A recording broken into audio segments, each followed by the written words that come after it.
I'm Mike Connolly. I am a board member with The Way Out, and last year I missed a board meeting, and I'm now the board chair of A Way Out.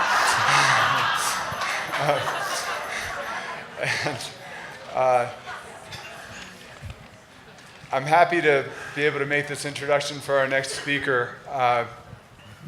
He's a great guy with a good sense of humor, and we had a get-together last night, and I asked him what he wanted me to say about him and what I should include in my introduction. And his response was, lie. He said, make things up. And I thought that might be fun. But when I came home last night, I spoke with my wife, Ashley, and told her that was the plan, and she didn't think that was such a good idea. So with that, I'm going to stick with the facts, which I'm also going to need a pair of glasses to do. As a survivor of multiple relapses and near fatal experiences with addiction to alcohol and other drugs, William Cope Moyers knows what it is like to desperately need, but not to know how to find a good treatment program. As William was struggling, his parents, television journalist Bill Moyers and his wife Judith, were struggling too. They didn't understand what was happening to their son or what to do about it. William is the Vice President of Public Affairs and Community Relations at the Hazelton Betty Ford Foundation based in Minnesota. As the organization's public advocate since 1996, William carries messages about addiction, treatment, and recovery to audiences across the nation. He's a strong voice in the media, having appeared on the Oprah Winfrey Show, Good Morning America, National Public Radio, and many others. William is the author of several books, including Broken, My Story of Addiction and Redemption, a New York Times best-selling memoir, and Now What, An Insider's Guide to Addiction and Recovery. He's working on his fourth book and lives in St. Paul, Minnesota, with his lovely wife, Nell, and their family. Please help me to welcome William. Thanks a lot, Mike. Is Ashley here? Is Ashley here? Okay, good. Thanks. Good morning. I'm impressed you've stayed around. I always like to be first because I always knew I'd have a captive audience.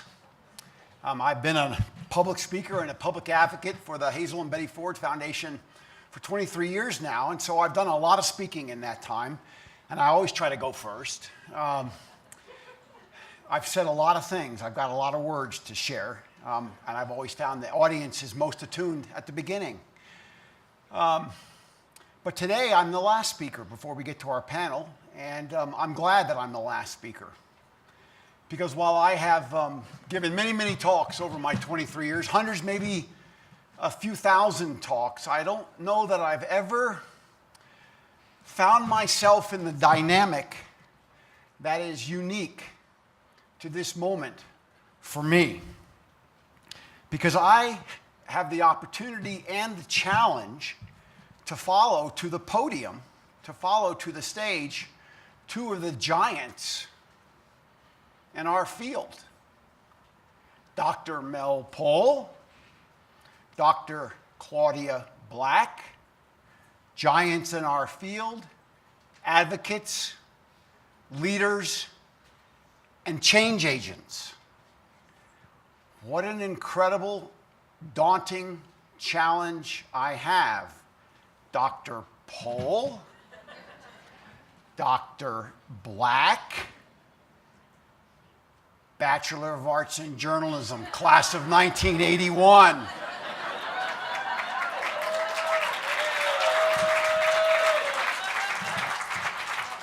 Wow.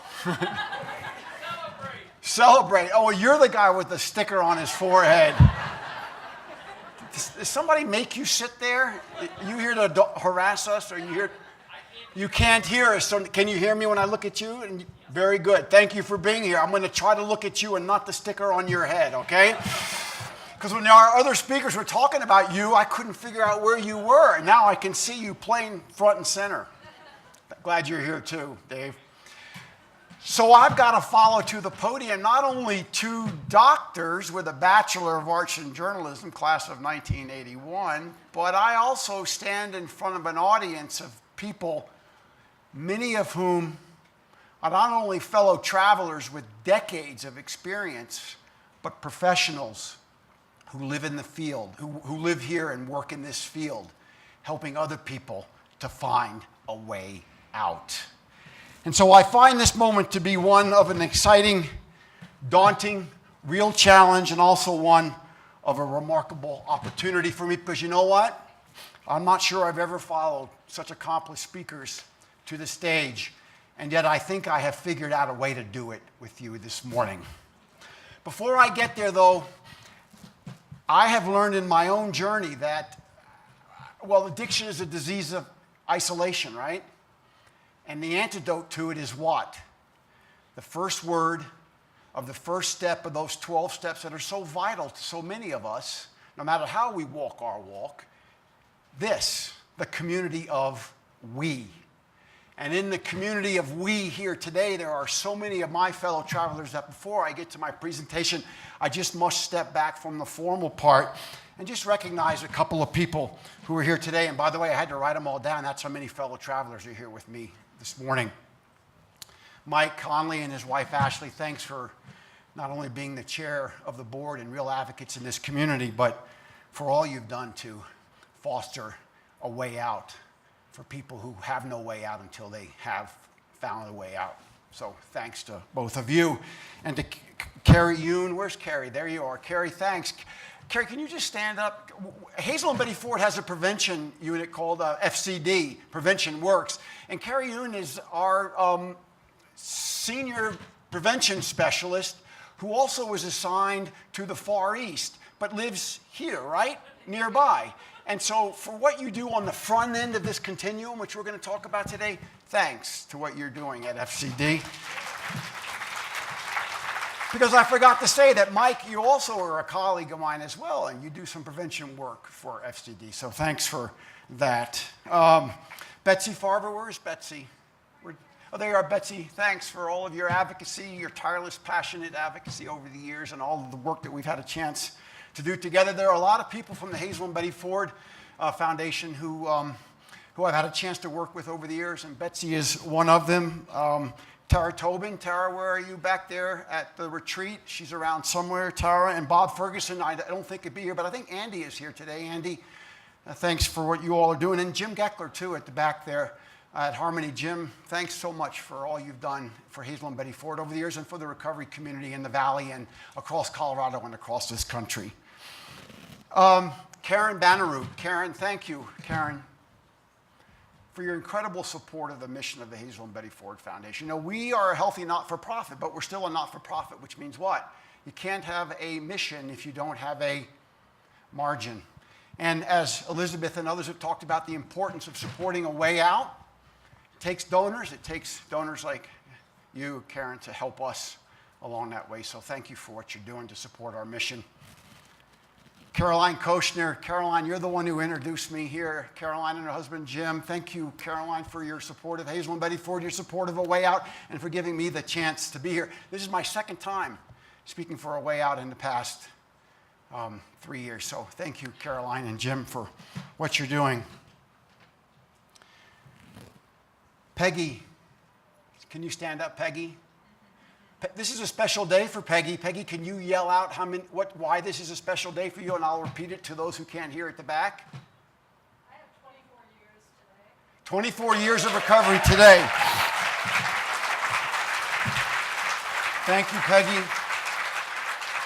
Thanks for being a tireless advocate all these years for Hazel and Betty Ford and here in the Valley as well. Thank you. And to my young colleagues at the back table there, you know, Hazel and Betty Ford has a spirited children's program in Denver. Yeah, what a program that is. Because as Dr. Black was talking about, addiction is an illness that affects much more than just the person who has it. It affects the whole family. And what we have learned at Hazel and Betty Ford, as Mrs. Ford often taught us, those children are so important to the recovery process. And to have Lindsay Chadwick and Kathleen Rhodes at the children's program, thanks to both of you for what you're doing with the children's program in Denver. Finally, to my wife, Nell Hurley, thank you, Nell, for coming along in my life at a time when I thought I was done with romance.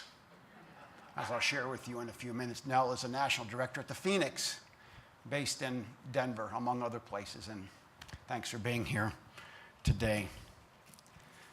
Thanks to all of you for being part of this remarkable community. As I said, my spot on the agenda is daunting and it is very challenging, but I think I've got it, as I said, figured out. And so what I hope to do with you for the next 35 or 40 minutes is bring together what Dr. Pohl talked about this morning and bring together what Dr. Black talked about this morning and apply what they said to me and to apply their incredible expertise and their passion to my own story. Because many of you have heard portions of my story over the years. How can you not? You've been around for a long time, and I've been sharing it for 23 years. But a lot has changed in my story, even since I was here 3 years ago, right? Recovery is not a destination, it's a journey. And I've had quite that journey, and I hope to apply what you've heard earlier today and what you know in your own practices and in your own journeys. I hope to apply all of this to my own experience, apply it to my own journey, and to the issues that, in a way, I hope I can apply this to, so that when we leave here after this roundtable discussion we're going to have following my presentation, the goal of today is to empower each of you to take your own experiences, to take your professional expertise, to take what you've learned here, and not be satisfied with the CEUs you might get, not be satisfied with maybe learning something else, but to take everything that we talk about in this room back out into that community where what? Where those who still suffer from addiction and trauma don't know of a way out. We have that awesome responsibility today, and I hope I can lend a little bit of my own experience to help you do a better job of helping people like me find that way out. So here goes. My story starts right here in Aspen. This is ground zero for me. And so without further ado, and this wasn't on the script, but I can't help but do it. Jerry, would you just come up here for a moment, please? Some of you know Jerry Rude, right? Yeah. Who knows Jerry Rude? All right, so a fair number of people have raised their hands, right? Who knew Jerry Rude 43 years ago? 1, 2, 3. Well, guess what? 4, 5. I knew Jerry Rude 43 years ago. 43 years ago, Jerry and I were mowing the grass at the Aspen Institute. Not only were we mowing the grass,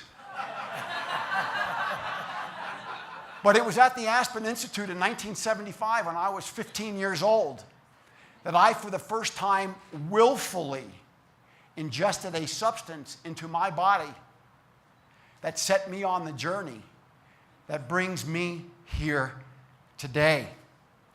I haven't seen Jerry in 43 years until yesterday when we met up again. And he cleans up nicely, doesn't he? But beyond that, Jerry, you've had your own journey as well, as you shared with me when you reached into your pocket yesterday. And if you wouldn't mind just telling the 30-second version of the story, because we're on a very tight time limit, what does this symbolize? What did I tell Bill yesterday? Cope, as I once knew him. You know, if I want a drink, I just put this in my mouth, and as soon as it melts, I can have a drink. And when I read Cope's or Williams' book 3 years ago, I knew he was coming in. I couldn't make it. I called because I thought maybe I had some amends to make that I hadn't made clear back when because I had reeled off a divorce, came here at the age of 33 or 35, and that's my journey. Was still 12 years of a town drunk then, and I got sober here in May of 1986, and it's been a glorious journey ever since. So Jerry has 32 years. Thank you, Jerry. Thank you.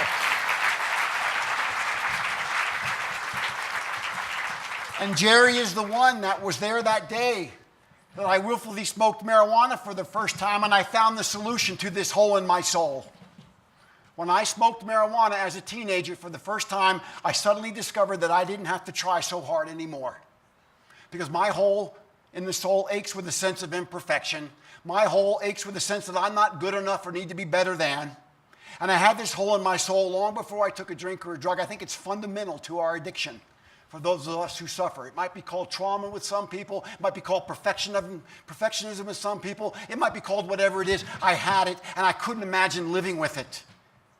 And I didn't live with it very well until I smoked marijuana for that first time here 43 years ago, and I found the answer to this thing. The only problem was I didn't know that I also had a brain that's genetically vulnerable to substances. Addiction runs in my family, though we did not talk about it at the time. And when I smoked marijuana willfully for the first time, it turned on that light switch in my brain, which I could not turn off of my own free will. I have an addictive brain. It doesn't excuse what I did, but it helps to explain it.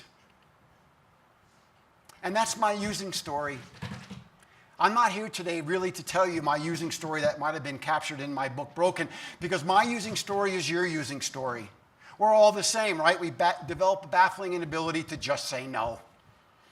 If we're lucky, we find a way out, literally and figuratively, right? I smoked marijuana at the age of 15, and 15 years later, I'm living in New York City, and I'm living in a crack house and dying in a crack house, right? That's how we end up. We all end up at a bottom, right? By the way, there's only one bottom with this illness. What is it? Death. And anything less than that is a way out, literally and figuratively. So don't let your loved one hit bottom. Stay connected, as my family did for me. Even though they could not figure out what in the world was wrong with William Cope, they stayed connected to me even as I spiraled down and ended in a crack house. And that's my using story. We're all the same, right? We can't stop of our own free wills. We use for lots of reasons, usually because of this thing, but always because of this thing.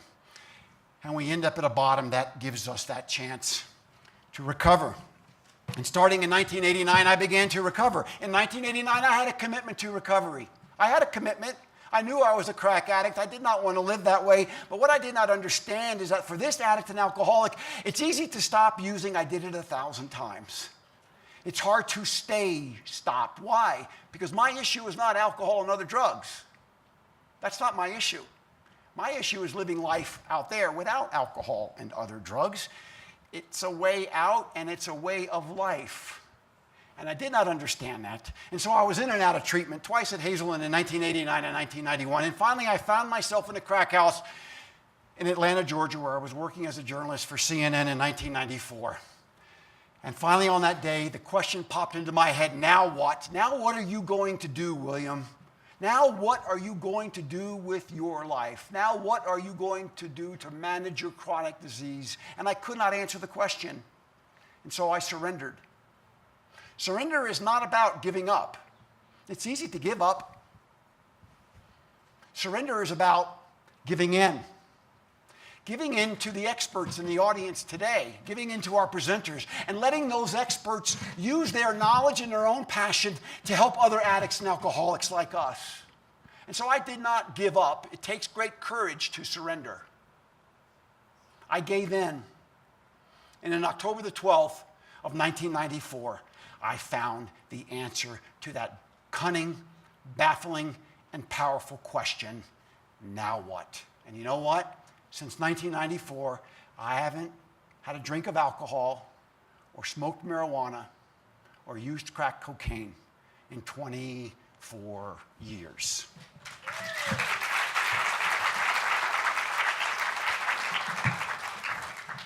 But that's not my story today. That's not what brings me here. That's not the challenge I find in following to the podium these two doctors. I chronicled my story of addiction and redemption. I chronicled my story of recovery in my first memoir, Broken. But Broken, while it's still in print, it's in its third or its fourth printing.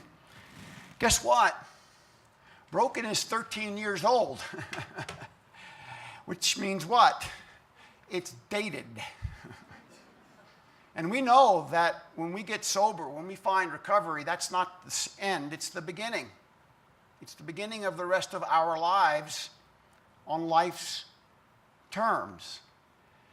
And since Broken came out in 1996, I've had the highest of highs, and I've had the lowest of lows. And I want to share that with you in the context, solely in the context of what Dr. Pohl and Dr. Black shared this morning. Because I am the father of 3 children. In my book, Broken, which came out in 2006, my children were 11, 10, and 9, or something like that. Well, guess what happened to my 3 children? They grew up. Claudia, you talked about the fact that our children, they grow up.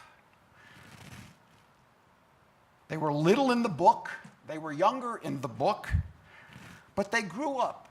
I, as a parent, was convinced that I had raised resilient children in the context of my addiction. How did I raise resilient children? I was honest, open, and willing with them. I shared with them their story, and how could I not share with them my story? Henry was born in 1992, Thomas was born in 1994, and Nancy was born in 1997. They knew their father worked at Hazelden, now Hazelden Betty Ford. They knew their father and their mother had met at Hazelden in 1989, 1990. They knew what Hazelden was. Their pictures are in the book. My children knew everything about addiction. How could they not? Unlike my parents, who talked to me about the Beatles and the Rolling Stones, Watergate, the war in Vietnam, long gas lines at OPEC, and all those things. We never talked about addiction when I was growing up because we didn't think we needed to. But I knew when I was raising my 3 children that I and their mother, Allison, had to talk about addiction because it was the essence of our stories and because we know there is a genetic predisposition to this illness. And so we always raised our children to know that they were genetically vulnerable to our illness. Now, we modeled responsible behavior. My children never saw me use. I was in and out between 92 when Henry was born and 94 when Thomas was born, but they were too young to remember. All they knew their dad and their mom were as being recovering people. So we modeled responsible behavior. We talked about it around a dinner table. We tried to practice good prevention by being direct and honest. But we were no dummies either. We know the pressures, even before social media. We knew the pressures that young people are under. They're under it every generation. It just happens to be something different, but they're under that pressure. And so we always said to Henry, Thomas, and Nancy, kids, if you choose to use, you may not be able to choose the outcome. You may choose to use and develop no consequences, or you may choose to use and develop all kinds of consequences. I said, kids, please try to wait until you're 21. Why? Well, we know the brain is the last organ in the body to develop. It's where decision is made. It's where risk is weighed. And so we wanted our children to wait until they turned at least 21, not only because that's the drinking age, but because we wanted them to develop that resiliency. We warned them about the fact that they were genetically vulnerable in a way that their classmates in high school or their using buddies were not going to be because they weren't the product of 2 alcoholics like our children were. We armed our children with information. I also decided to incentivize my 3 children because I'm no dummy. And so I said to Henry, Thomas, and Nancy, if you wait until you're 21 to use, I'll buy you a new car. Well, Henry's now 25. Thomas is 23 and a half. And Nancy is 21. And guess what? I don't owe any of my 3 children a new car. Wow. What happened? Well, Claudia, to your point, just after Broken came out, my children experienced the trauma of their mother's severe depression. My children experienced the trauma of their father's human failings. My children experienced the trauma of their parents' divorce.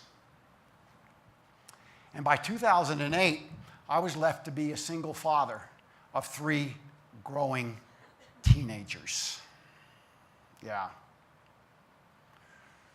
I thought I was armed. After all, I was a recovering man, I was a dedicated father, and I was an honest father to my children. But I underestimated, Claudia, what you talked about today.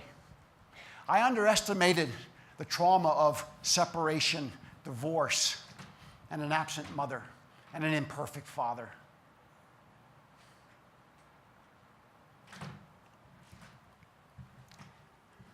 Thank goodness that growing up, their mother and I had also armed our children with one other tool in that toolbox, which was not only modeling good behavior, not drinking and drugging, also talking about this issue, but we armed our children with one other tool.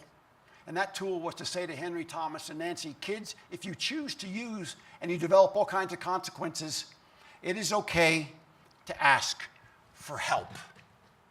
How many of us in this room were ever told that by our parents or our grandparents, that it's okay to ask for help? Not many. Maybe some among the younger generation. But even coming from the learned family of Bill and Judith Moyers, the journalists who've done a lot of good work, moderated Aspen Institutes, and did all those other things, we never offered me that tool because we didn't think we needed to. Well, I knew I should do that to my own children. Guess what? About 5 years ago, my son Thomas, who at that time was a sophomore at the University of Vermont, about to get kicked out, my son Thomas came to me over Thanksgiving and he said, Dad, I've stopped drinking, but I can't stop smoking weed. I need help. Wow. 2 years ago, this past July, my daughter Nancy came to me and said, Dad, I've been drinking the blackout since I was 14. Wait a minute, I said to them. Wait a minute. I've been the doting dad, the single parent, but always engaged. I've been the epitome. I've been the perfect example of recovery in the family. What do you mean you've been drinking the blackout since you were 14? What do you mean you've been smoking weed nonstop? Well, Claudia, thank you for explaining it today to us and mostly explaining it to me.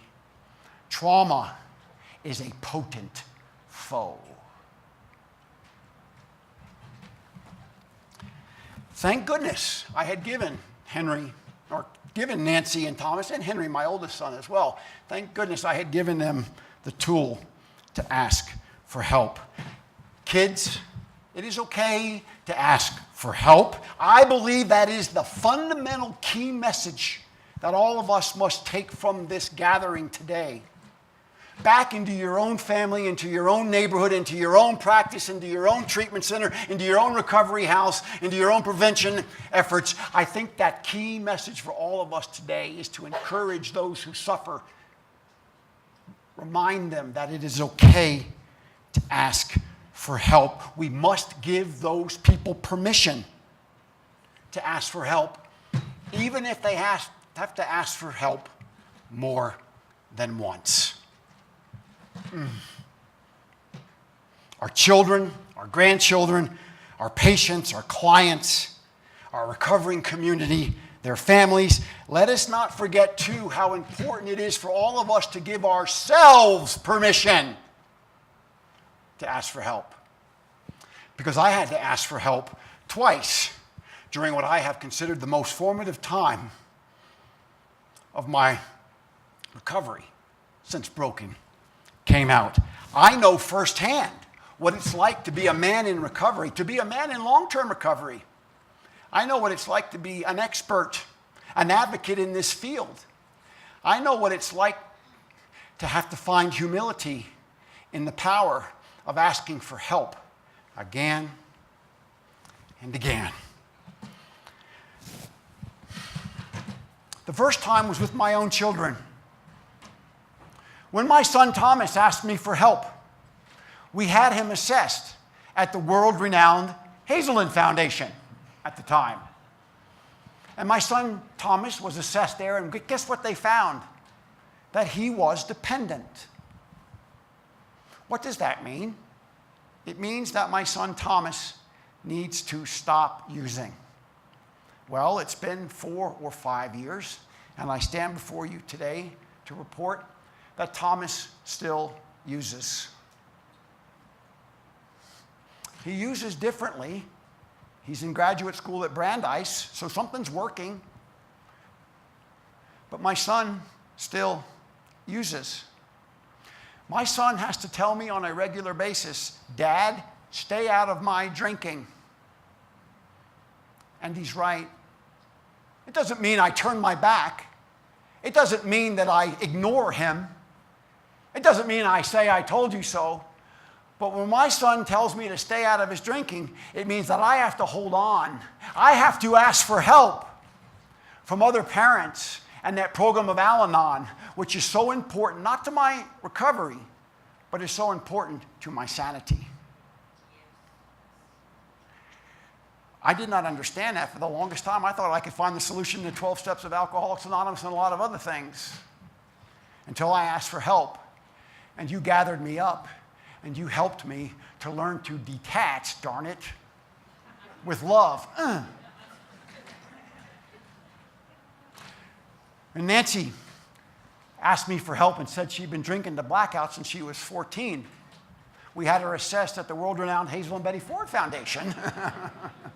Doubled the expertise, right? We had her assessed. She was assessed as being dependent, which means what? She needs to stop. It's been a little over 2 years, and guess what? She stopped. My daughter has 10 months of recovery after 2 treatments.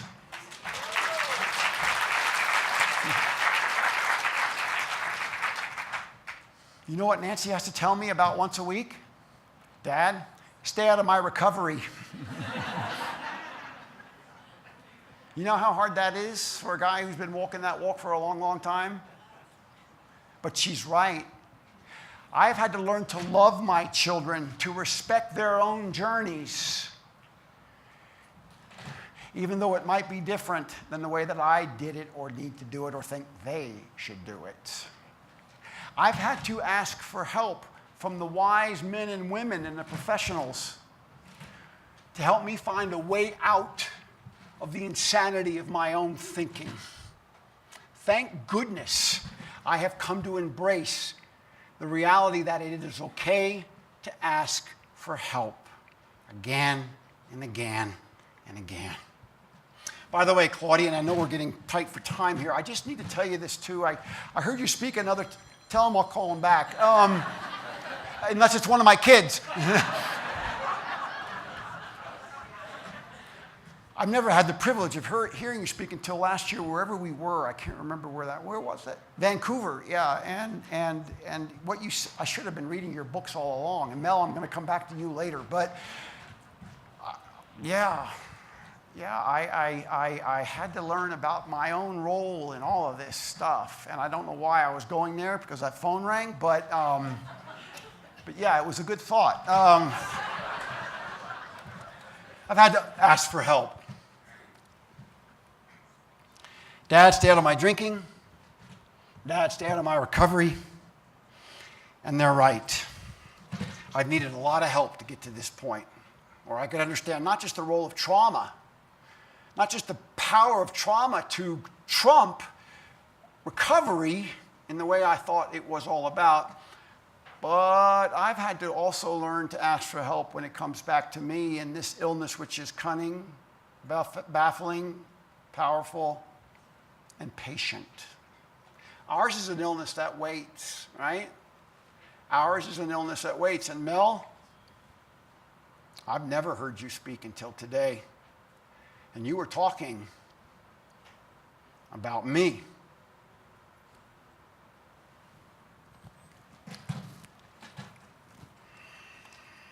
In 2012, I had some teeth removed from my lower jaw here. They're still gone. Don't take a picture. I had a degenerative jaw condition, and I had a lot of dental work done.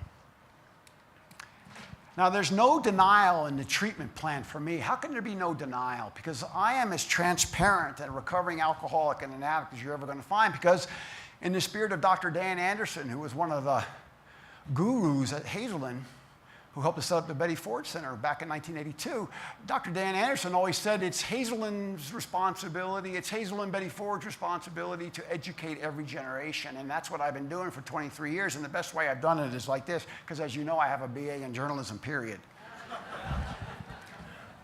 Everybody knows I am what I am. But just knowing that they know what I am does not necessarily mean they understand addiction, because ours is a tricky disease, as Mel talked about.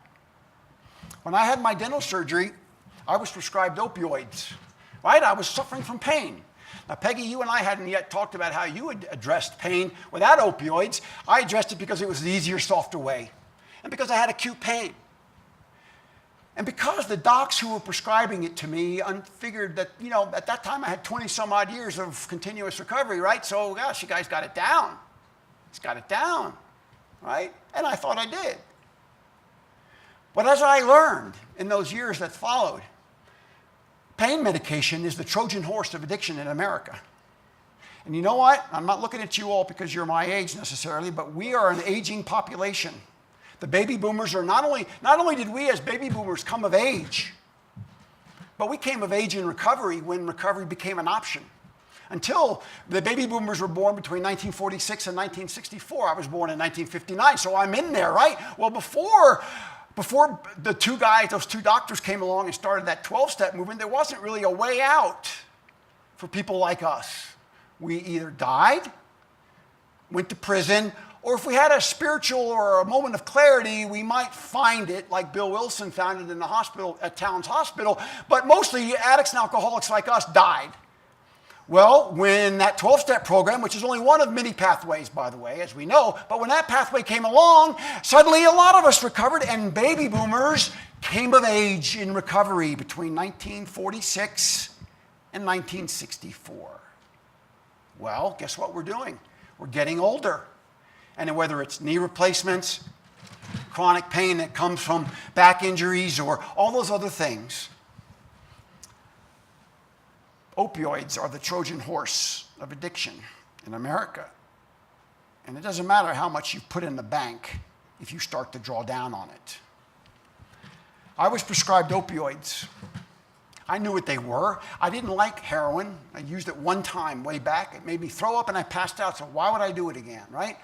So I never did. But when I took those meds for this this acute condition, not only did I find a release from this really problem that I had, but I found that suddenly I didn't have to try so hard anymore. Right? Recovery just doesn't happen through osmosis. Betsy, I remember you saying it a long time ago. It works if you work it. And you have to work it. And I had worked it for a long time, and it takes a lot of effort to do that, particularly when you're a professional who works in the field. But I took opiates, and suddenly I didn't have to try so hard anymore. I found a little relief in this hole in my soul. The same kind of relief that I discovered when Jerry and I were hiding out behind the hills over at the Aspen Institute in 1975. 2 of the 4 doctors that were prescribing for me, because I had multiple surgeries, 2 of the 4 doctors were also doctors in recovery. It just goes to show how important it is the professionals and residents program at the Hazel and Betty Ford Foundation, or our medical education program, is to educate this next generation of doctors and nurses around what this illness is all about, because they didn't get it, even though they themselves were in recovery.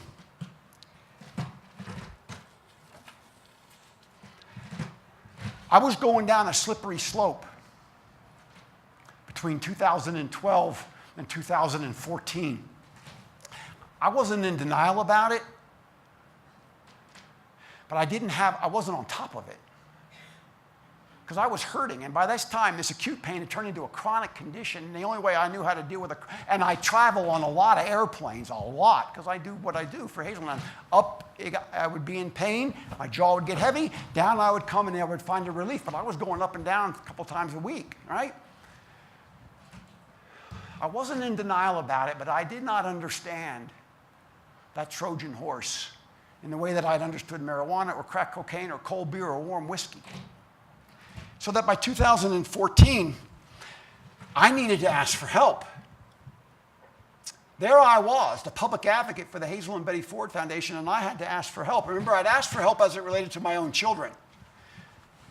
I'd asked for help even as it related to the divorce that I had to go through and to go through those 5 stages of grief. Oh, I had to do that stone cold sober. By the way, I hit bottom sober during that period. It was the most painful thing I've ever experienced. Why? Because I hit it sober. When I hit bottom in 1989 in the crack house, it was messy, but I didn't feel it because I was high. But when I hit bottom after the divorce with the woman I loved and was with for 20 years, the mother of my 3 children, who was struggling with clinical depression, it was very painful. And I had to ask for help. And now I had to ask for help for something else that was happening to me. And this was this tricky dance I was doing with opioids. I love recovery. I believe in the 12 steps. My counselor at Hazelwood once told me the only way we coast is downhill. But I wasn't going downhill. I wasn't coasting. I was doing everything. I was asking for help from my 12-step community.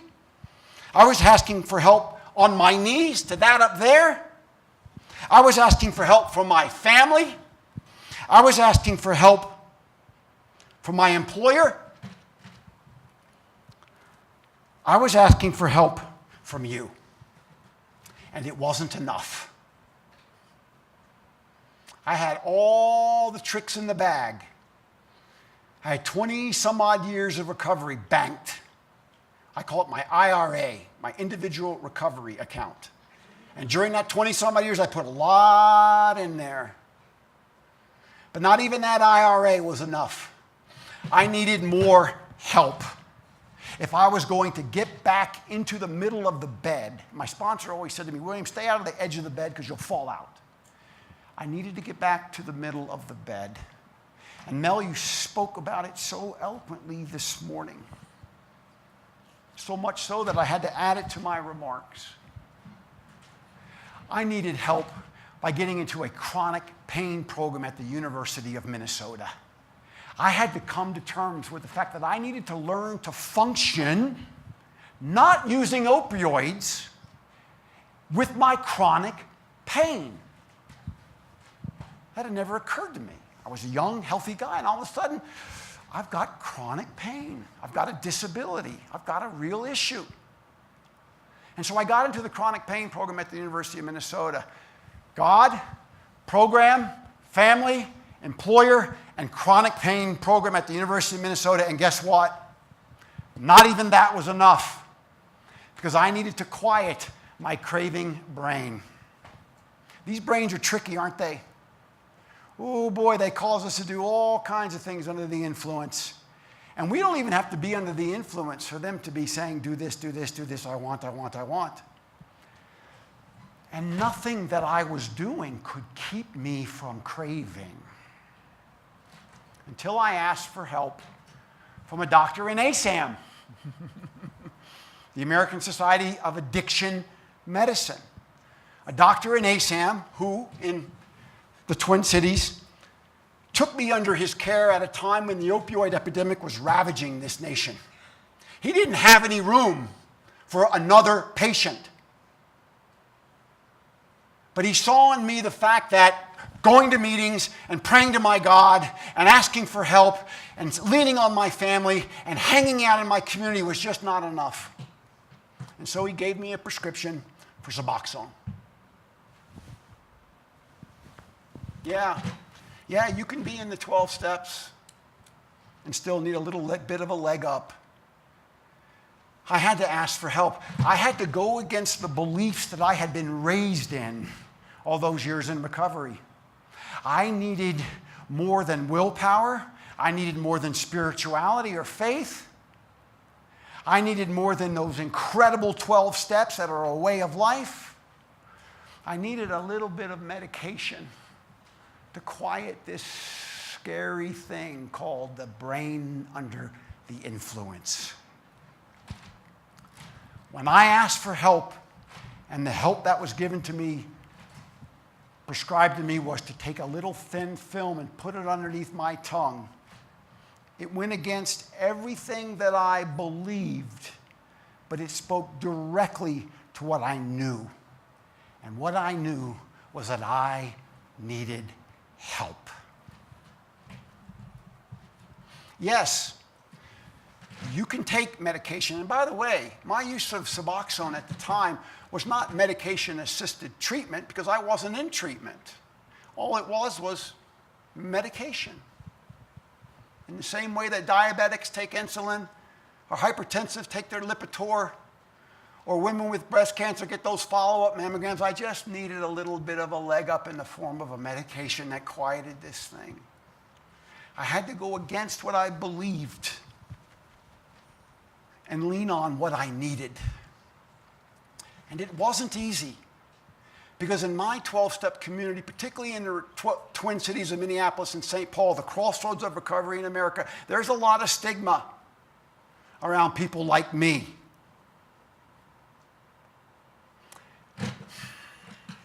Suddenly, I didn't feel comfortable in those rooms that had been so welcoming to me all those years, those decades. Because I didn't feel I could be authentic in those rooms. I was a man who had had a run-in with pain medication. I needed to tell you that, but when I would leak that out from time to time, the stigma scared me. I'll never forget when Hazel and Betty Ford began to incorporate Suboxone into our abstinence-based treatment regimen. You would have thought it was the Antichrist that had come calling. And when Time or Newsweek magazine reported that the world-renowned Hazel and Betty Ford Foundation, a 12-step based program that hangs those steps on those walls and believes them to the depth of our being. When the Hazel and Betty Ford Foundation was using a drug called Suboxone, holy cow, I got a call from my mentor, the man who had saved my life in the 12 steps 24 years before. He said, "William, I need to see you." So I met him at a coffee shop in St. Paul after he had learned that we were using Suboxone in our own program. And at the time, I was taking Suboxone. And he said, "I need to see you." So we sat down and he said, "William, you're ruining AA." By you, he meant Hazel and Betty Ford. "You're ruining AA." I said, "What do you mean, Bob?" He said, "You're discharging people into the recovery community under the influence. They're not sober." Well, we talked it through. I tried to explain it to him. I didn't dare tell him my own story, because as authentic as I try to be, I had a lot of shame around it. But when we walked out of that coffee shop, he reached into his pocket and he brought out a pack of cigarettes. He drew one out and he lit it up. And when he took that first drag, I said, "Bob, you're ruining AA." He took it out and said, "What do you mean?" I said, "You're using nicotine to maintain your 55 years of continuous recovery." And he understood. He understood why our organization, among others, was using Suboxone to help some of our patients in a taper program get a leg up and get back in the middle of the bed and find this remarkable thing called a way out.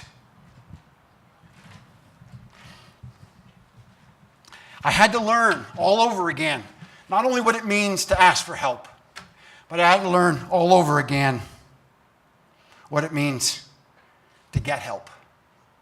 And that's the message I leave you with today. It's okay to ask for help. Everybody in here, you're here today for some reason other than the fact that the food's good or that we've had a couple of good speakers. You're here because you care.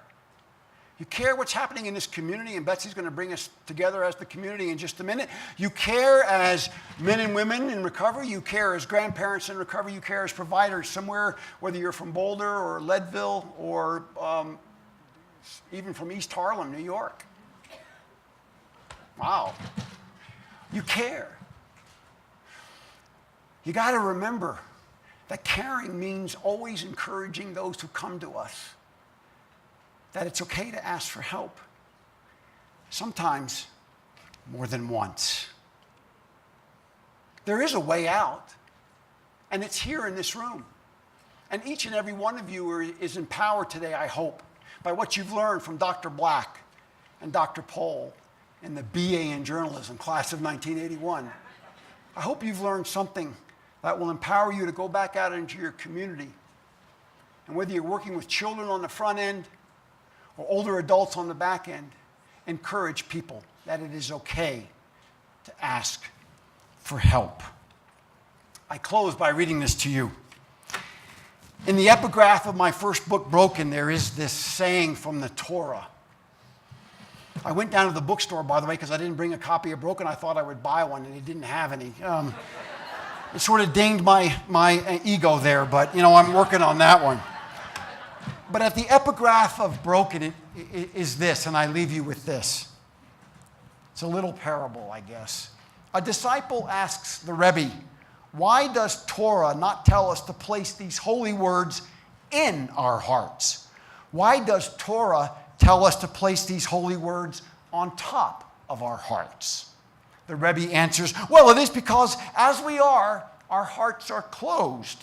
And so we cannot place the holy words in our hearts. What we must do is to place the holy words on top of our hearts. And there those holy words sit until one day the heart breaks and the words fall in. The words fall in. It is okay to ask for help, because by asking for help, the words fall in and we find a way out. Thank you very much.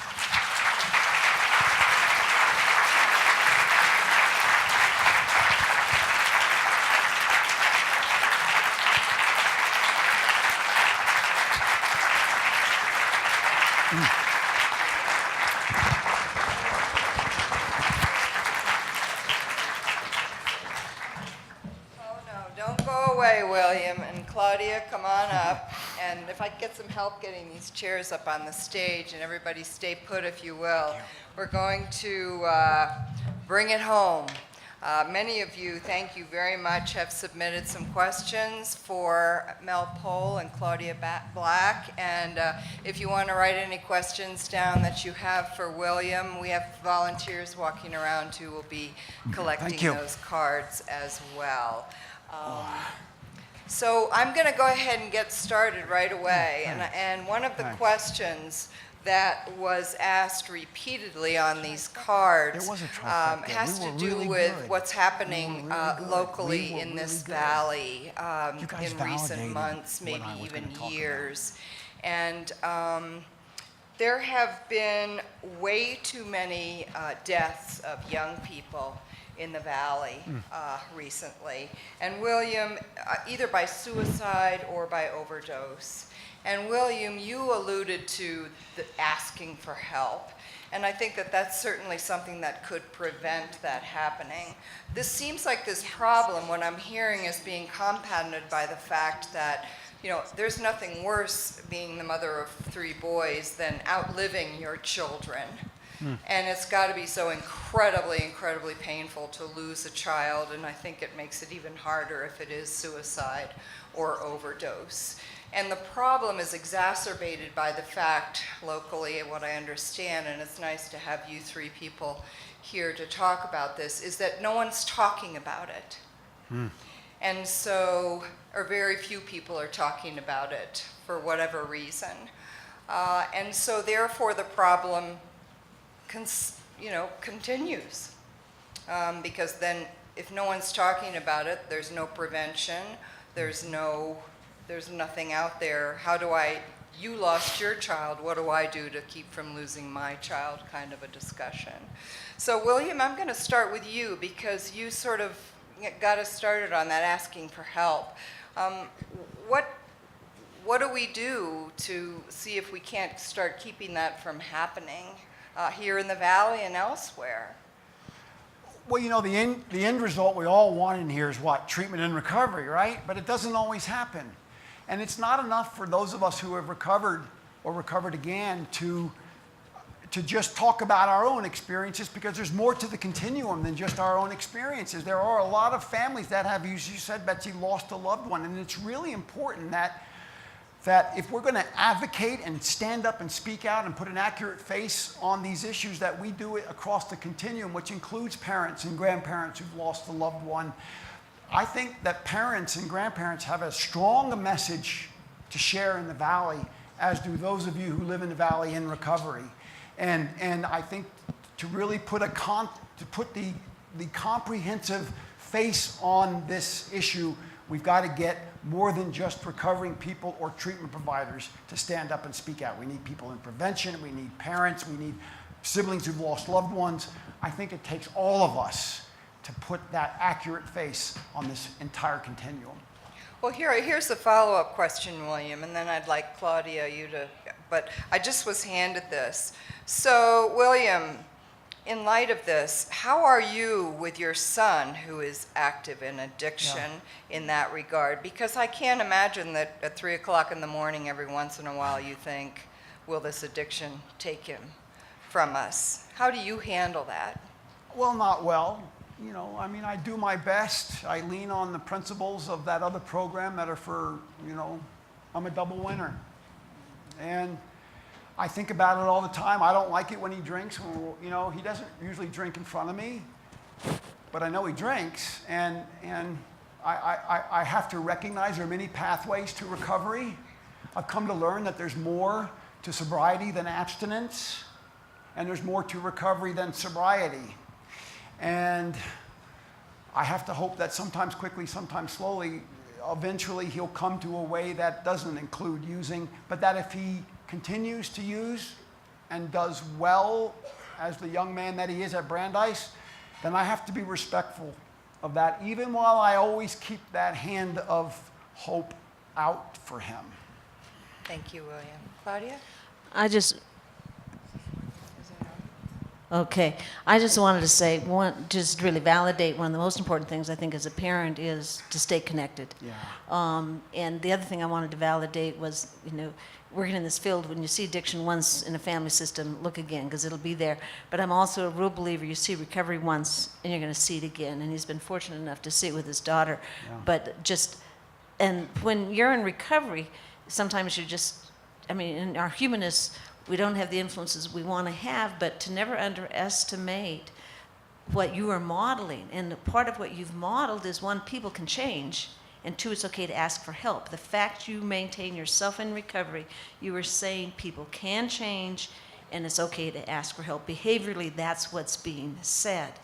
I also wanted to say that, you know, I oversee a young adult program, and we have you know, usually 20 to 22 young adults between 18 and 25, and suicidality is pervasive.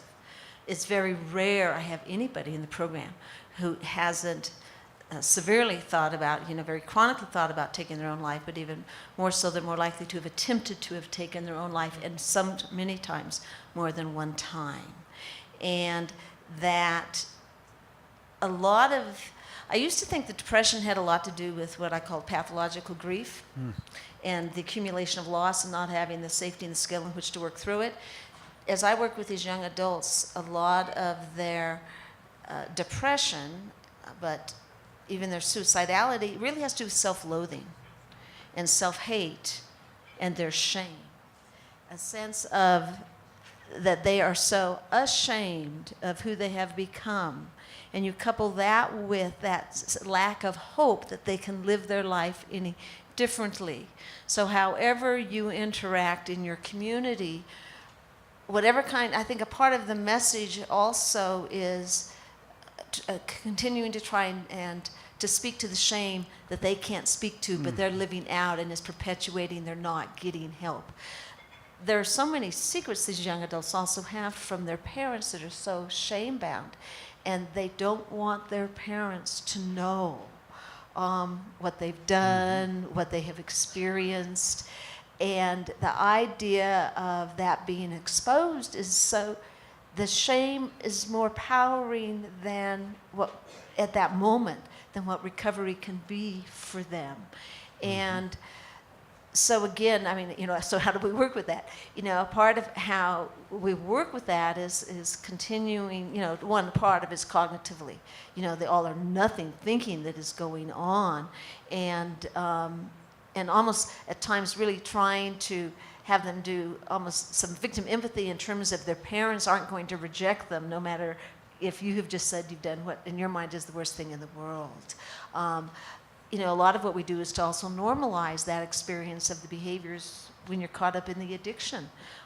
That's part of the addiction, and that's not as unique as it sounds. I mean, they think they have done the world's worst thing in the world, and we've heard it 1,000,005 times. But for them, that's what that shame is all about. So, one, as parents or as community members, however you can impact them in terms of, you know, again, we know they're not bad people.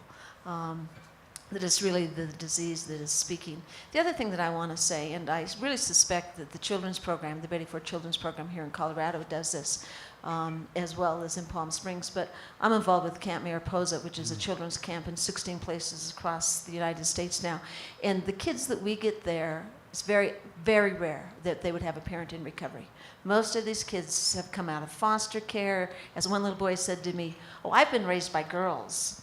My aunt, my grandmother, my older sister," meaning, you know, they've not had that more stable nuclear family. And so these kids are still caught up on a daily basis, oftentimes in the trauma of their lives. And one of the most important messages they get throughout their multiple camp experiences is the need to ask for help. And we do that in little steps first. You don't wait until the crisis. I mean, even in my own recovery, I didn't learn, you know, I didn't know how to ask for help. It didn't dawn on me. I wouldn't know what I needed help with because I knew how to handle everything myself. So, you know, for me, and one of the things I encourage clients is you ask for help even when you don't need it. You gain the practice and the skill. You know, if I want some water, rather than to walk over and get my own water, which I'm very capable of, I might ask Mel if he'd mind getting me a glass of water, just for the sake of practice. And he would jump to. But so one is we need to, in our own recovery and those we're working with, get them to ask for help for the little things. Because if I can't ask for help with the little things, I got to tell you, I'm not going to ask for help with the big things. I just have a couple of comments. One is that the overdose epidemic, there are suicides among those. They've not broken them out. They can't tell who's suicided and who's accidentally overdosed, which is, you know, our assumption is it's just getting a hold of heroin that happens to be laced with fentanyl, which exceeds tolerance and you stop breathing. But some of those are suicides, and we need to pay closer attention to the suicide and the depression associated with the addiction. The other is a striking experience that I've had occasionally working with younger adults in our program, mostly started with marijuana, the non-gateway drug, and now they're using heroin, you know, from opioids. And I'll ask, how many deaths have you witnessed? And the average is 7. So these young people have witnessed people overdosing, and they continue to use, and they continue to use fentanyl-laced heroin without any logical explanation, which is addiction. Yeah. And then the other story I hear to that, because I do hear how much they've witnessed other people dying, is I'm the one who turned that person on to the drugs. Yeah. And having help it be a sibling, which it many times is. Well, and I would assume also, Claudia, that shame you're talking about that these kids are feeling is a lot of what parents are feeling whose children have either accidentally or intentionally overdosed, and that's what keeps them from talking about it, because I know I, as a parent, feel that I can keep my children safe regardless. Can I say something about that? I actually had some shame. When my children came to me and asked for help. I mean, there was, of course, that sense of relief and that validation that my phrase, "it's okay to ask for help," had worked. But I had a lot of shame around the fact, and even though I'm a guy who understands the disease, but I had a lot of shame, like, wow, Yeah. I did all that stuff, and they still experimented. It's the trauma piece that I didn't really understand at the time, but, you know, I do now, and so I know it wasn't my fault. It is my responsibility to be there for them. So Dr. Pohl, you brought up the M word, and we're in Colorado, and I've had several questions here about marijuana, and especially about CBD oil and the use of that in chronic, acute and/or chronic pain. Well, what is that oil first? Can you explain that? Yes, can I use this microphone, Dr. Black? Would you get her some water? Hell no. Get your own. We've been friends for way too long. So, medical marijuana. There is no such thing as medical marijuana. There is legislated marijuana. You all in Colorado, we all in Nevada, you all in Washington State, and a bunch of other states decided that we should allow people to use marijuana as medicine, and in Washington and Nevada and Colorado, get high whenever they want. You know, and that was a decision of the voting public for a lot of different reasons. You know, Colorado's probably was the first and the best example of big marijuana money influencing that decision. I personally think it was a bad decision. And there's only one reason I think it's a bad decision. Because perception of risk increased use. And we're talking about 12 and 13 and 15 and 17-year-olds who perceive lower risk of using marijuana because it's advertised on billboards. There are these lovely signs that invite you into the dispensary. And even though the kids can't go in there now, what are young people, what message are they getting? So that's my editorial about where we are with marijuana. In terms of its medicinal value, we really don't know.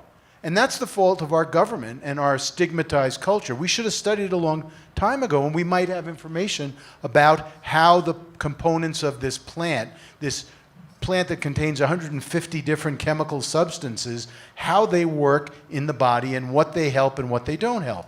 It looks like CBD or cannabidiol is the therapeutic and most likely clinically effective part of the marijuana plant. But we haven't studied it. We do not know how it works. We do not know for what conditions it works. And the medical marijuana industry and the recreational marijuana industry has made it seem like it's the right answer for anything that that happens to you. Anxiety and sleep disturbance and chronic pain and seizures and the list is incredibly long that makes it accessible to people who walk into a dispensary. I am told, marijuana was my drug of choice. 34 years ago was the last time I used it, thank God, and I'm coming up on a birthday. October 13th, 1984 was my sober day. If he can get applause for that, I can get applause. But marijuana, when I was smoking it, was 20% THC. The marijuana products, the edibles and the oils that are put into these vapes and dabber products is 90% pure. And what young people are being told is that in order to have an effective CBD, you need some THC. So you have to buy a strain of this stuff that's going to have THC to activate the CBD. There's no evidence of that, but that's what they tell people. And maybe there are anecdotes, and maybe there are unsubstantiated studies. The data is so, I want to say piss poor, but I know that, just say Shaky. poor. Shaky. Very poor. Horribly poor. They don't know the answer to these questions, but they are alleging that these things are true. Well, that's a familiar story, right? Marijuana is dispensed from dispensaries from people who are trained as bud tenders. These are typically young people, typically attractive people who get a little bit of information, and they are advising people on which medication to take, Purple Haze mixed with a little dab of donkey dick and supplement it with,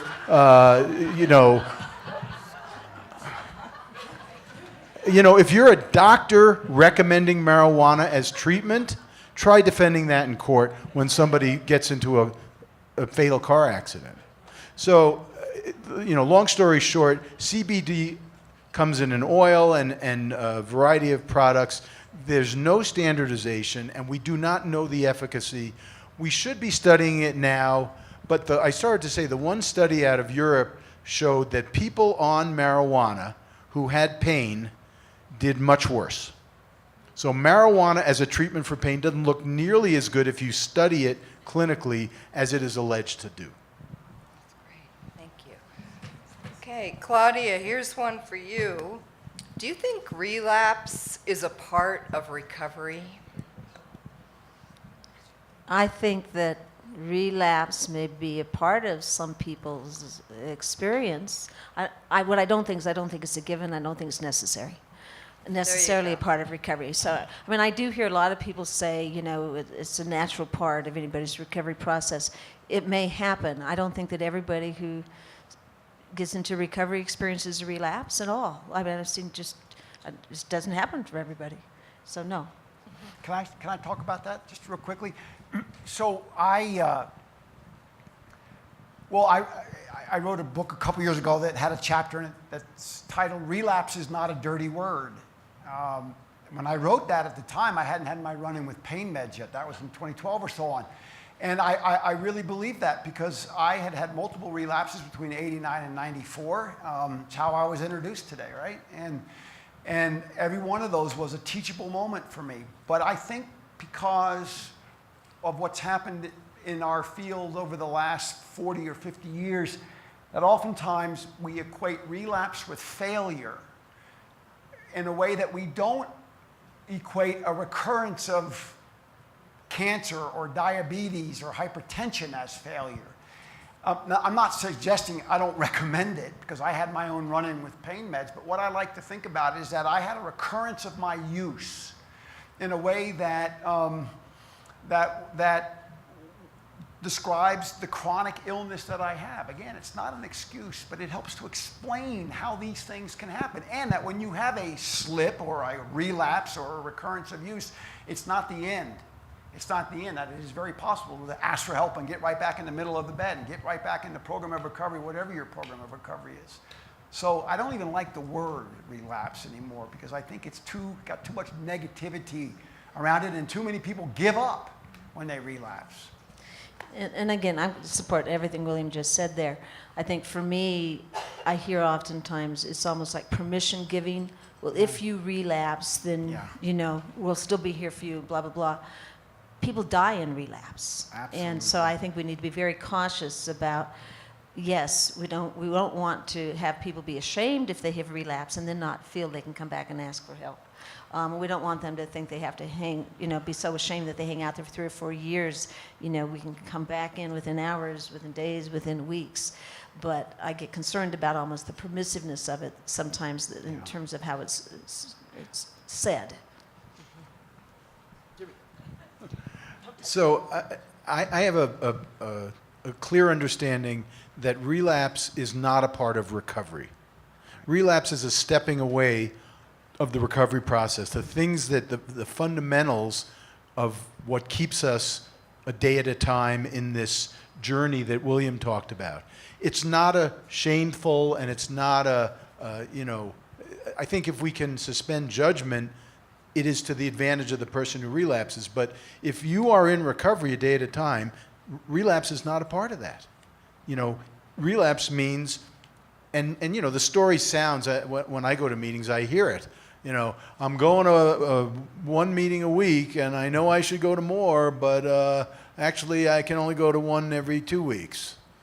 You know, you hear it. If you're not in the middle of we call it the middle of the herd in Nevada. I don't know why that is, but We call it the middle of the bed. yeah, I know. Middle of the I herd, know. yeah. I'm going to bring that back and see if it catches, because I kind of like the middle of the bed. But, you know, if you're not in the middle of the herd, it's easier to get picked off, is the way we say it. But recovery is work. Recovery is discipline. Recovery is diligence. Recovery is action. And if you are not taking those steps, you are at risk of relapse. Again, without any of the judgments that say you're bad for doing it, but I need to be mindful of my recovery. Okay, Claudia, I'm going to ask Mel to hold on to the microphone for a minute. I had several questions about Suboxone and exit strategy and titration, and you know, what is your opinion, Mel, about the end of the road on Suboxone? Sure. First of all, I have to say, William, thank you for sharing that story. That is, it touched my heart. Thanks, Matt. Yeah. And it's courageous. We have a problem culturally with people who are using Suboxone as part of their recovery process, not having a place to experience their recovery, and that's pitiful. It's pitiful on behalf of the 12 steps. It's pitiful on behalf of our culture. And I understand it. Sure. It's very threatening to people for you to come in on an opiate when I can't. And maybe I can. So, those issues I know you faced just from the little I heard you speak of. Suboxone is a partial agonist or a partial stimulator of the opioid receptor. That's the good news about Suboxone. It's the best opiate, bar none, that anybody could take if they're going to take an opioid. However, it's an opioid. And opioids have certain characteristics that I talked about a little bit. They cause tolerance, and there is some ceiling effect with Suboxone that's a little different biochemically, but the dose tends to go up, and they cause physical dependence to a very large degree. Part of the reason the physical dependence occurs is because the molecule binds very tightly to the opioid receptor. That's an advantage because when somebody might want to use a full agonist opioid, it's not going to work, if at all, or terribly well. So it in essence has some blocking effect on the opioid receptor. So that's the good news part of Suboxone. The real question is what's the strategy? Is this a medication that's going to be used for a lifetime, like insulin, for a problem that isn't going to go away and that's going to require this medication for a lifetime? And if that's the case, then that's a treatment option that should be on the table, many paths to recovery, and should be compatible with recovery in the form that it takes. Now, that said, if it's not going to be for lifetime, what's the exit strategy? How will we get that person off the Suboxone? When will we get them off the Suboxone? And what's the support that they're going to need? The data that is presented that's convinced NIDA, National Institute of Drug Abuse, and SAMHSA, the Federal Substance Abuse Federation, to believe that medication is treatment for the disease of addiction. The belief is that's the benefit, and the reason they believe that is that at 6 months, because most of the studies go about 6 months out, at 6 months when people stop Suboxone, and I'm talking about Suboxone for addiction treatment, so that's not what William was talking about. Suboxone for addiction treatment, if you stop at 6 months, people relapse 90% of the time. Of course they do, because they're in withdrawal. We have to have a plan to treat that withdrawal if they're ever going to get off the Suboxone. And it's tough to do. We do it inpatient at Las Vegas Recovery Center, and it is a protracted, difficult medication. It doesn't like to give up the binding site at the opioid receptor. So, there are methodologies to wean people down. We know that the lowest dose, like the milligram dose, is the hardest to come off of, and that those symptoms may last for weeks or more. So, for example, I've talked to Dr. Sepala from Hazleton, Betty Ford Foundation. They have a plan at the end of, I think it's 9 months, for their adolescent young people to come off the opioid with great support. The other thing said is if Suboxone is a temporary measure in a recovery-oriented system of care, in other words, lifetime of recovery, short-term on a medication to stabilize the brain so the person doesn't die and can begin the process of recovery, we have to be able to transition to get them from here to the next steps in recovery. And they need the skills that we all have been talking about in recovery to be able to have any chance of that succeeding. Can I say something about that? Thanks. Kudos. If I hadn't had a program of recovery that went beyond simply taking a medication, I wouldn't be here today. I would be dead, or I'd be out there or wherever that is. I mean, my program of recovery for all those decades that I was doing it the other way was one that speaks to what the big book of Alcoholics Anonymous describes people like me as being restless, irritable, and discontent. Well, guess what? I'm still restless, irritable, and discontent, whether I'm drinking or not. And if I'm going to deal with being those things, I need to do it in a program of recovery that talks about all those things about life. I have a colleague at Hazelden right now who reached out to me because she's hooked on opiates. And I sent her to my doc, my addiction doc, the one I mentioned to you today, the ASAM doc, My ASAM doc is not a 12-step guy. He's a prescription guy, and he's a Suboxone guy. So she's seeing him, and she's not misusing opiates now, but she's miserable. And I said to her, well, you know what your problem is? You're irritable, restless, and discontent. She goes, William, that's brilliant. How did you know that? And I said, well, because I was that way, and because that's what's in the big book of Alcoholics Anonymous. It describes us. Point being that I think Suboxone, and I don't know anything about methadone. I know there's a lot of pros and cons to it. I think Suboxone can be an adjunct, can be that bridge between dependence or desperation or death and the solution that so many of us, millions of people know through recovery. It's not the end all, it's not the magic bullet. Although I do know that there are people now who are being prescribed Suboxone to treat their pain. I don't know how that works exactly, but more will be revealed, I guess. Well, just to answer the question, I mean, buprenorphine or Suboxone is one of the brand names, has a pain relieving effect, and it's a better opioid than a full agonist opioid like hydrocodone or Percocet or morphine. So certainly it's the right choice for somebody, whether they have addiction or not, who has long-term pain, chronic unremitting pain. The issue that I see in our clinical practice is because of the overlap between reward and relief, sometimes people can't tell the difference. Right. And that's not a judgmental statement, that's just the truth. And it really makes this treatment very challenging. I think the best we can do as a medical profession is have our threshold high so that we really are paying very close attention to what we're doing when we're prescribing this medication.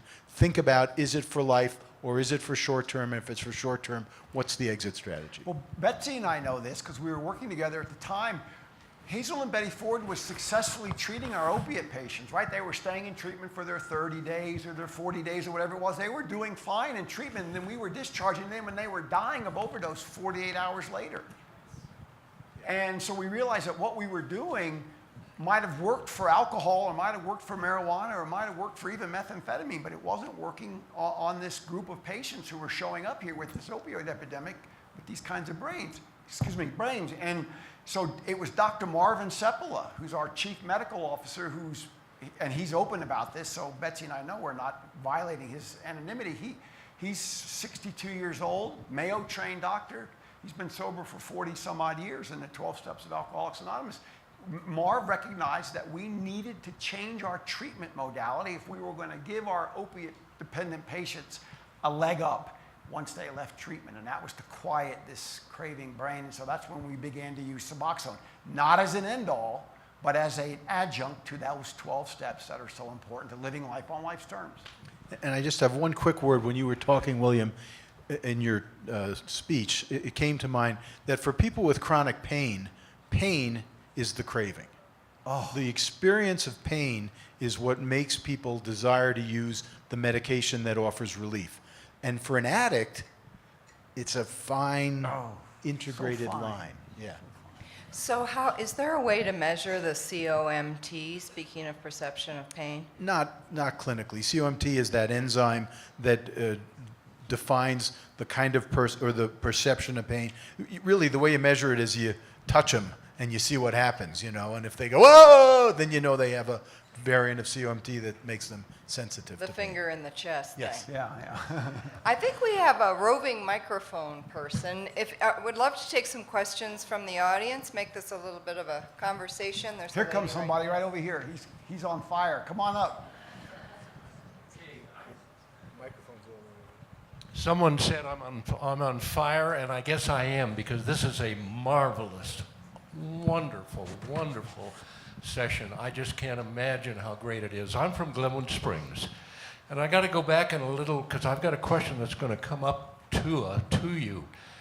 In probably about 1896 to 1906, 50 individual family names came into this valley, came into Aspen, and lived here at Woody Creek in Aspen.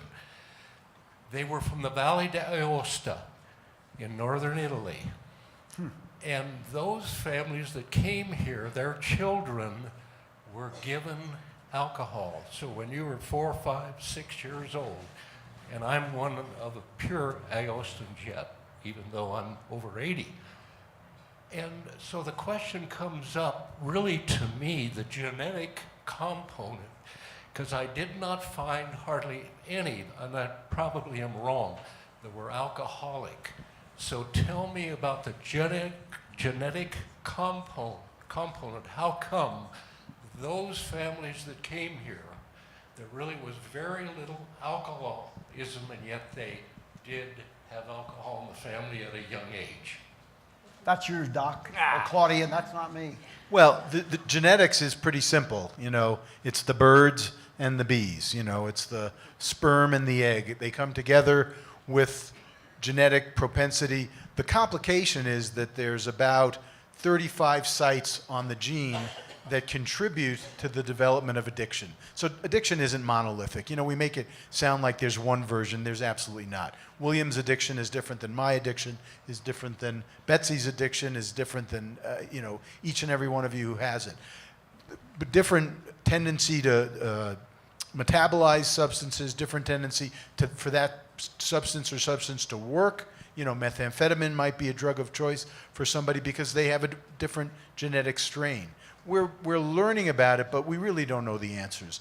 As importantly, and Claudia, you may want to comment on this, is the epigenetics, what happens to the organism once it starts. You know, you've got this genetic infant, and then they live in this world. You know, we have a lot of data about ACEs, the adverse childhood experiences. It looks like what happens in the environment really impacts the genome.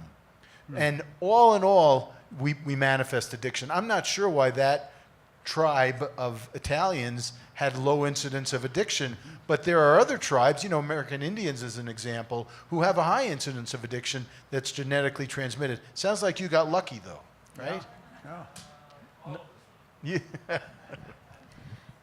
There is some literature, and I don't know how many of you are familiar with work of Don Coyes, and that emanates here out of Colorado, but there is work that in fact, it isn't that Native American people were genetically inclined, that in fact they had no exposure whatsoever, and then when they were just sort of rewarded in copious amounts of liquor, they really had no sort of like immune system in which to be able to tolerate. And then that's what would ultimately create the change in gene for them. And so I can't really talk about that from a real science space, but again, you don't have to be genetically predisposed from the start. There can be an absolute total absence of. We know that when you see substance abuse skip a generation, I cannot tell you the number of adult children or people who say to me, my parents were absolute teetotalers. And then one of the things you look at is genetically, still did it pass down through the generations? And most of the time, yes, but sometimes, in fact, it did not pass down through the generations. It was the total absence of, and yet they're very much like a lot of substance abusers from the day they started. They were in addiction. They didn't have sort of any kind of normal socialization in their drinking. And it almost sounds like this group of people didn't have this normal socialization in their drinking either. And so I don't know if that's helpful in this process. Also, I don't know to what level there was some level of trauma in terms of this migration over. You know, they came as a group, so that would lessen that sense of trauma to some degree, because we do better at times of crisis when we go through that crisis with other people and we're able to, make the best of it in that situation. But I would also want to look at what else happened there from maybe a traumatic standpoint. Great. Did you want to say anything? No, you guys got it. I'm gonna go to Allison. I think you have the microphone. Okay.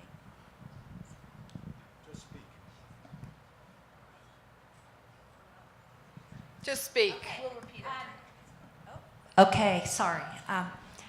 I wish we could put you 4 on a plane to 60 Minutes or CNN or this. I just feel so grateful to be in this audience today and hear all of you and all these different angles of this topic. I guess my question's going to be for Dr. Pohl, because I know I hear and about how hard Suboxone can be to come off of. Could you speak to Vivitrol? Because I hear really positive things about it, but I also hear it's too expensive for many, many people. So Vivitrol was the third on the list of the meds I talked about, naltrexone. Naltrexone is a blocker of the opioid receptor. It works because if you take naltrexone and then you use, you don't get any effect at all. Bearing in mind you can override the blockade with a higher dose, and that's a bit of a problem in terms of clinical use of Vivitrol. The oral form of naltrexone was not terribly effective. Why do you suppose that was? People didn't take the pill. Why would you take a pill that blocks your high? So they came up with this formulation, which is injectable. It is expensive. It's between $1,000 and $1,500 a month. That is usually covered, at least in part, by insurance. So it's not the answer. The good news is it's not a biologically active drug like Suboxone. It's not an opioid. It's an opioid blocker, receptor blocker. So we use it quite readily. I know they use it at Hazleton Betty Ford Center, and I believe at the Meadows as well, because it is an effective tool, but all it does is temporize. You know, if you take a blocker, it wears off at the end of 3 to 4 weeks, and you have to take another dose.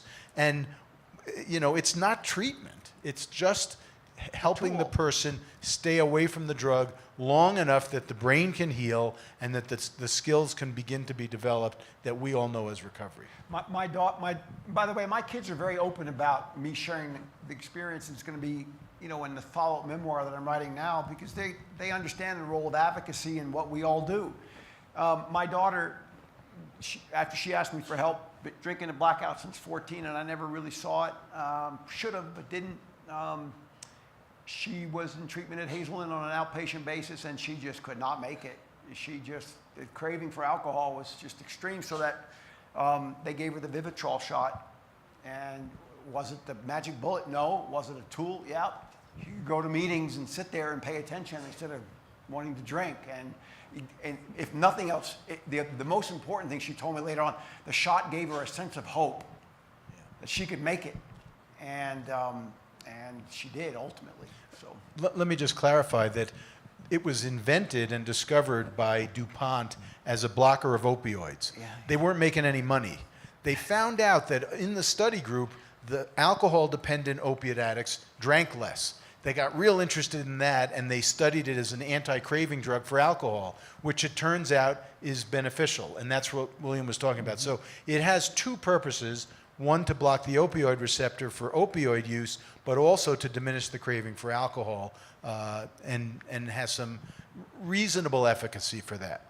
So Mel, one last question, and then we're gonna close. I have a question, and actually I'm gonna ask all three of you, but I'll start with you, Mel. What's a really good and reliable website for the best information on opioids, legal amount, anything you want to know about opioids, but we're afraid to ask? There's a lot of information about opioids out there. SAMHSA has really good information. NIDA, National Institute of Drug Abuse, has really good information.